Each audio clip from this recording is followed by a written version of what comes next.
Today we're going to be talking about death and why you should think of death more often. It's not really a dinner conversation topic, that is for sure, but I think it's a much needed discussion and a much needed, it requires us to be more aware of death. And I think for myself, this fascination and interest in the ideas and the history behind death has been always something that I've thought about. I think about the Egyptians and mummification and pulling the brain through the nose and then embalming the body. I think about the Native Americans who would bury their dead and then store the body in hollow trees.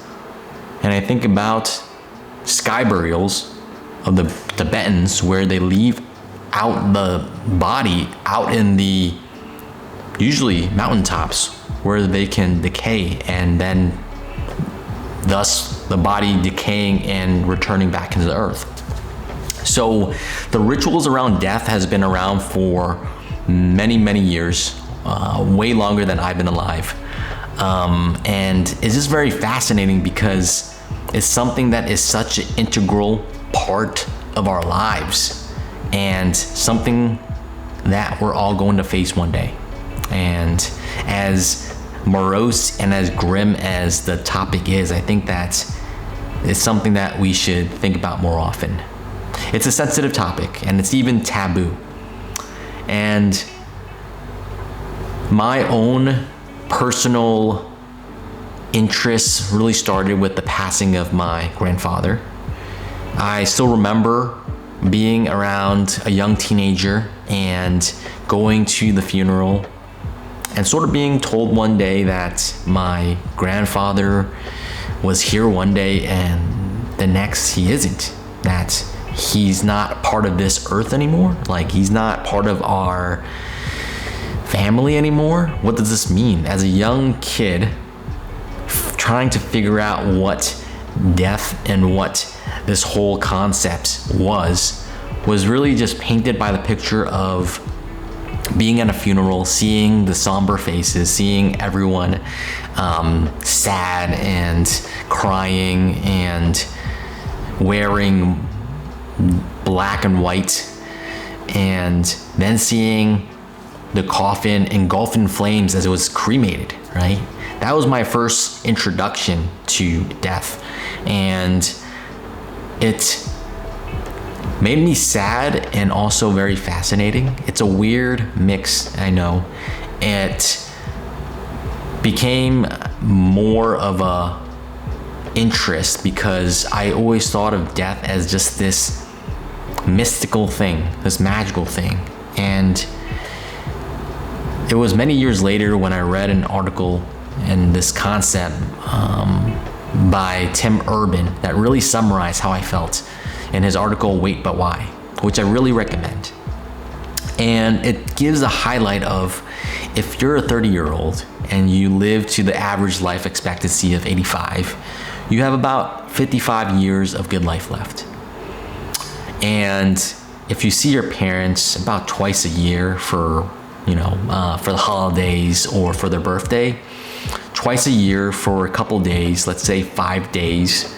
So 2 times 5 is 10 days a year. And your parents probably have about 30 years left until their own eventual passing. So 30 times 10 is about 300 days left. So if you're about 30 years old, you have about 30 days, 300 days left of quality time that you can spend with them, right? And for some, it's gonna be even less. So I think this point really drove home how fragile and how little time that we actually have. And it gives things a different perspective. And I think as a young man myself, and a lot of young men and women think that they're invincible, that they're young and they can fall down and break bones and jump back up the next week, and that they aren't fallible, and that they aren't going to get hurt easily, and they can bounce back, and which it may be true, right? But I think that it takes a lot of awareness to realize that even though you're young and even though you're healthy at this moment, it doesn't mean that you're always going to be.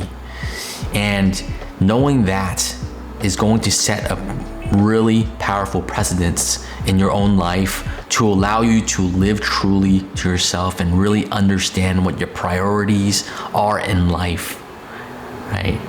When you're facing death and you're at death's doorsteps, you tend to realize certain things, that life was so short and that it passed by in a blink of an eye. And that's really highlighted by cancer survivors, by people that have faced death and really understand what it means. You hear of stories from cancer survivors saying that it was really a blessing in disguise, that it was a miracle from a higher being that they're still on this earth today, and that they now understand what they are meant to do, what they are called to do with the rest of their lives that they're so blessed to have, right? And a lot of us don't have the opportunity or aren't faced with this circumstance where we are facing death right in the face. But I think that there is a lot to be learned from death and the stories of these cancer survivors, the talks that we can have with the elderly, with these wise beings that have lived on this earth way longer than we have. And they know things and they understand some of the truths of life. And sometimes it's hard to explain and it's hard to realize when you aren't faced with that yourself. But I think thinking about death is powerful, right? And it would be cool if we can live forever, if we can have an infinite life where we can see when there was woolly mammoths in the Ice Age, or when Genghis Khan roamed Europe, conquering and instilling fear in millions of people. But we're not there yet. Science has given us around an average life expectancy of 80 years old, and what we do with those 80 years is completely up to us. And I don't think that the length of time is a good determinant of a quality life. And it's sometimes a easy way to measure. So people like to default by saying that, oh, I wish I can live to 80 years old. And to me, living a full life is what we should be aiming for, what I want to aim for, right? Living a life where I feel fulfilled, I am content, and I feel that I have a wealth of experiences and memories that I can take to the further beyond with me. And I think that is a successful life. And that isn't measured by 80 years old. That isn't measured by 60 years old. It could be 40 years old. Just 40 years, right? There was a time when life expectancy was around 40 years old, right? Back in the day, you lived a full life by 25, right? And people lived like that for thousands of years. So I don't believe in that a long life is what qualifies as a good life. And I think there is a powerful effect of the urgency of time, where when you realize that you want to do things not someday, right? But you want to change into the mindset of what can I do today, right? It's not I don't have time, but that is not a priority. And a lot of people say that they don't have time and that, oh, I'll someday write that book. Someday I will go traveling. Someday I will go and say what I want to say to the people that I love and I appreciate. But someday might as well be never in some cases, whether that is putting it off or forgetting or just circumstances change. Life is such a mystery, such an oddball that anything can really happen. And I truly believe that. And so I think it's a balancing act. Time is really a balancing act. It's somewhere between I'm going to die tomorrow to between that and I'm going to live until 80, right? If you live like you're gonna die tomorrow and you say YOLO, you only live once, you might be a little bit impulsive, right?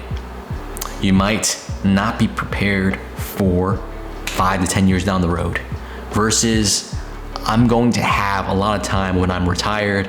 I'm gonna live to 80, so who cares? Like, I don't have to do this today. I'm gonna do it some other time. So it's a delicate balance between the time that we have and what we hope to achieve. And I think the answer lies somewhere in the middle. You don't want to think you're gonna live forever, and you don't want to think that you're gonna die tomorrow. You want to do the things at a methodical pace and don't sacrifice your youth for chasing things that might be a waste. And that takes a lot of reflection and introspection and coming to terms with what you truly want in life. And I believe these near-death experiences that people experience, whether that is cancer, whether that is a car accident, whether that's just experiencing death through senior citizens, there's a lot of value to be gained through the wisdom of these people. And you can talk to them, you can hear of the accounts of their stories, and you can even read about it. And I think that contemplating on those stories, those ideas, and on death is transformative. It's changes your life and it sets you on a path that is right for you. And I think that it's not an easy topic to talk about on death, right? Like, it's just something that isn't something that you talk about every day, and it's tough. And it's choosing the right people to talk to is much valuable because not all advice is right for you. So I think that life is beautiful. I think that life and death is a delicate balance. I think death is what makes life beautiful. Without death, there's no beauty in life. Just as the petals of a tree fall in the autumn, the bloom of the spring is a time of renewal. It's the circle of life and death, and it's been around for as long as time immemorial.